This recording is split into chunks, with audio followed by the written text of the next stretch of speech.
नमस्कार, live times TV देख रहे हैं आप। आपके साथ हो मैं हूं सतीश शर्मा। इस वक्त हम जिला मुख्यालय नाहन के ऐतिहासिक रानीताल परिसर में यहाँ पर एक वरिष्ठ नागरिकों के लिए एक कक्ष यहाँ पर बनाया गया है। इस कक्ष के क्या हालात है, इसकी तस्वीरें हम आपको दिखाएंगे। पहले ये बताना यहाँ पर जरूरी होगा कि जब इस कक्ष का उद्घाटन यहाँ के विधायक द्वारा किया गया था तो यहाँ पर ये तमाम सुविधाएं देने के दावे किए गए थे कि यहाँ पर वरिष्ठ नागरिक प्रतिदिन आ सके, बैठ सके, अखबारों को यहाँ पर बैठने के लिए मिलेगी। एक बड़ा एलसीडी यहाँ पर लगाई गई थी ताकि यहाँ पर बैठ के वो टीवी लोग देख सके। तमाम सुविधाएं यहाँ पर दी गई थी।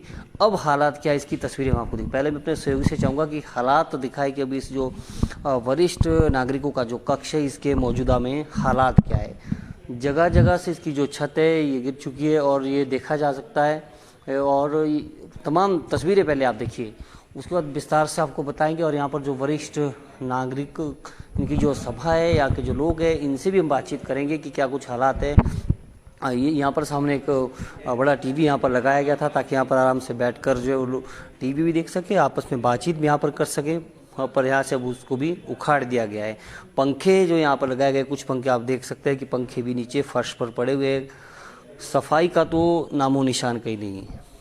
हालात यही, जिस भी कोने में यहाँ पर आप तस्वीर देखिए ऊपर जो सीलिंग यहाँ पर लगाई गई थी वो फर्श पर पड़ी हुई है। और सामने तस्वीरें आप देख सकते हैं, कुछ तस्वीरें यहाँ पर लगाई गई कुछ ऐतिहासिक धरोहर की। हालात बिल्कुल ख़राब है। अब बातचीत हम यहाँ करेंगे। सबसे पहले नेगी जी हमारे साथ पर मुझे नेगी जी आपसे ये जानना चाहेंगे हम कि ये जो कक्ष है आप लोगों के लिए यहाँ पर बनाया गया था, अब इसके हालात क्या है? इसके हालात तो आप भी देख रहे हैं, बहुत बुरा हाल है। अभी रिसेंटली 31 मई को हमारी बैठक हुई थी मोहनलाल चौहान जी की अध्यक्षता में। उस समय सीलिंग लगा दी गई थी, लेकिन उसके बाद 1 महीने के भीतर ये सीलिंग सब उखड़ गई और आप देखते हैं कि बुरा हाल है यहाँ पर। आज जब हम सुबह यहाँ आए तो इसको खुलवाया, किसी चाबी प्राप्त की हमने चौकीदार से, तो यहाँ देखा तो उन्होंने कहा जी हमने तो आज ही खोला है। आप देखेंगे पंखे गिरे हुए साइड में, सारा हालत पतली है। और महोदय, इस कार्य के लिए हमें एक बार उपायुक्त सिरमौर से मिले थे। उपायुक्त सिरमौर ने तुरंत आदेश दिए थे कि ईओ को कहा था कि तुरंत इसको सही करवाया जाए उस समय। तो उन्होंने करवाया, पता नहीं किस ढंग से करवाया। 1 महीने के बाद ये फिर खराब हो गया। तो वरिष्ठ नागरिकों में इस रोष है इस बात से, मैं ये कहना चाहूँगा। किस तरह की सुविधा देने के दावे यहाँ पर किए गए थे और मौजूदा में हालात क्या है? आप लोग हर माह बैठ के आप लोग करते हैं तो कैसे मैनेज करते हैं? यहाँ पर शुरुआत में मैं आपसे कहूँ, जब भी शुरू में बना था तो उसी में कलर टीवी होता था, साफ सुथरे यहाँ पे बहुत अच्छे सोफे थे। स्वर्गीय मोहनलाल चौहान जी जो हमारे पहले अध्यक्ष थे, उनकी अध्यक्षता में हमारे कई बैठकें यहाँ हुई है। उस समय चौकीदार यहाँ रहता था, चाय पानी इत्यादि की सुविधा करते थे, लेकिन सफाई की व्यवस्था उस समय बहुत बड़ी थी। लेकिन अब आपको पता है, पिछली बार भी हम आए, हमने यहाँ सफाई की थी। उसके बाद फिर एक चौकीदार यहाँ आया, उसने कहा कि जी हमारी विशेष कोई ऐसी ड्यूटी नहीं है, हम तो थोड़ी देर के लिए आते हैं, खोल देते हैं। तो हमने तो ये कहा था कि या तो इसको वरिष्ठ नागरिकों को दे दिया जाए, इस भवन को, और या तो फिर यहाँ की हालत सही हो। तो बाकी चौहान साहब हमारे अध्यक्ष महोदय कुछ बात करेंगे आपसे। बिल्कुल, ओएल चौहान ये भी हमारे साथ मौजूद है, इनसे भी हम बातचीत करेंगे। और चौहान साहब, आज आप यहाँ बैठक के लिए पहुँचे हैं, अंदर आप बैठक नहीं कर रहे, बाहर बैठे हुए, क्या कारण है? बारिश शुरू होने वाली। ये बड़े दुख की बात है कि वरिष्ठ नागरिक कक्ष एक रानीताल में बनाया गया था। बड़ी वरिष्ठ और यहाँ के स्थानीय निवासियों को कि बुज़ुर्ग लोग अपनी ज़िंदगी के कुछ लम्हे बड़े आराम से शांतिपूर्वक इस कक्ष में बिताएंगे। और कुछ दिन तक ये कक्ष ठीक भी रहा, मगर पिछले साल मिड 2021 में इसकी सीलिंग गिर गई। इसकी क्योंकि क्वालिटी सीलिंग की सही नहीं थी और वो सीलिंग गिर गई। बार बार हमारे आग्रह करने पर भी वो सीलिंग नहीं बनाई गई। 26 नवंबर 2021 को हमारा एक फंक्शन एसएफडी हॉल में हुआ। उसमें हमारे जिलाधीश महोदय मुख्य अतिथि थे और उसमें कार्यकारी अधिकारी नगर पालिका परिषद के तोमर साहब भी वहाँ पे मौजूद थे। हमने वहाँ ये आग्रह किया कि रानीताल कक्ष जो वरिष्ठ नागरिकों के लिए बनाया गया है उसकी शीघ्र अतिशीघ्र जो है वो, और जिलाधीश महोदय ने उसी वक्त मंच से ही कार्यकारी महोदय को ये आदेश दिए कि इस कक्ष को शीघ्र अतिशीघ्र ठीक किया जाए। फिर भी कई महीनों तक इस कक्ष की कोई मरम्मत नहीं की गई। आखिर में 30 मार्च 2022 को हमारी एक मीटिंग के लिए हम यहाँ आए। हमें पता लगा कि कक्ष ठीक कर दिया है। तो जब हम यहाँ मीटिंग के लिए आए तो उस वक्त सीलिंग तो लग चुकी थी, मगर जो पंखे थे, ट्यूबलाइट्स थी और जो यहाँ गंदगी थी, साफ़ सफाई बिल्कुल नहीं थी। बहुत दुख हुआ ये जानकर कि प्रशासन इतना आंख बंद करके कैसे बैठ सकता है। इतना ज़्यादा पब्लिक का पैसा इस पर लगा हुआ है, इतना पैसा सरकार ने इस पर खर्च किया है, उसके बावजूद इतनी बद इंतजामी, बहुत दुख होता है।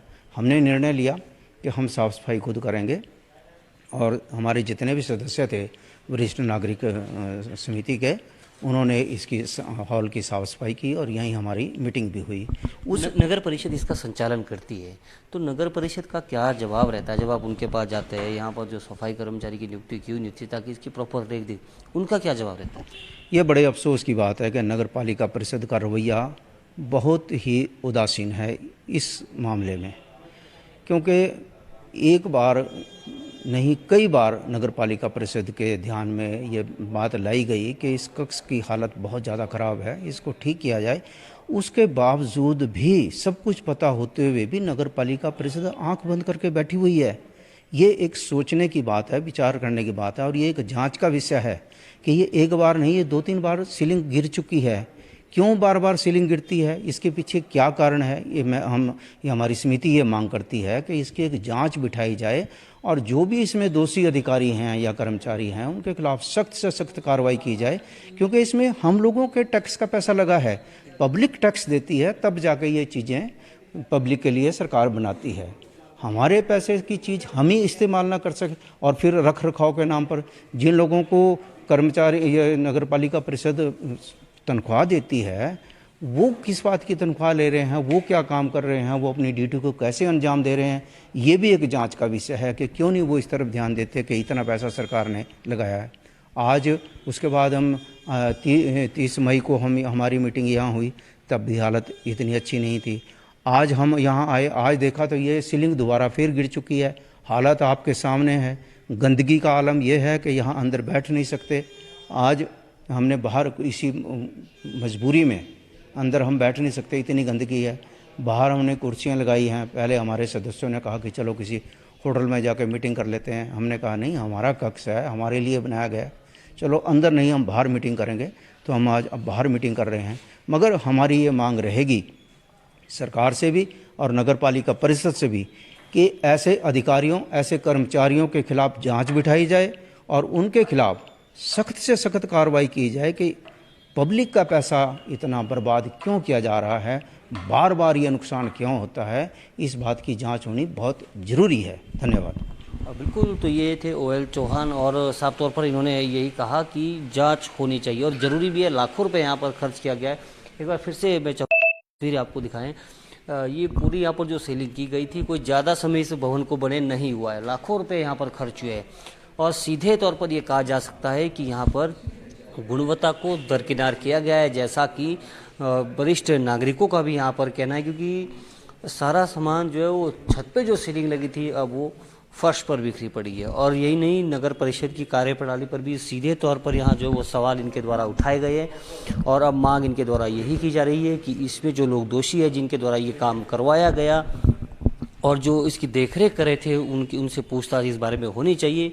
लाखों रुपए यहाँ पर खर्च हुआ है, पब्लिक का ये पैसा यहाँ पर खर्च हुआ है, तो इसकी जांच होना भी बेहद ज़रूरी है और जल्द से जल्द इस कक्ष को संवारा जाए ताकि सीनियर सिटीजन्स को जो वो सुविधाएं मिल सके। देख रही होगा कि प्रशासन अब जागता है या इसी तरीके के हालात यहाँ पर बने रहते हैं। अपने सहयोगी प्रदीप कल्याण के साथ लाइव टाइम्स TV के लिए नाहन से सतीश।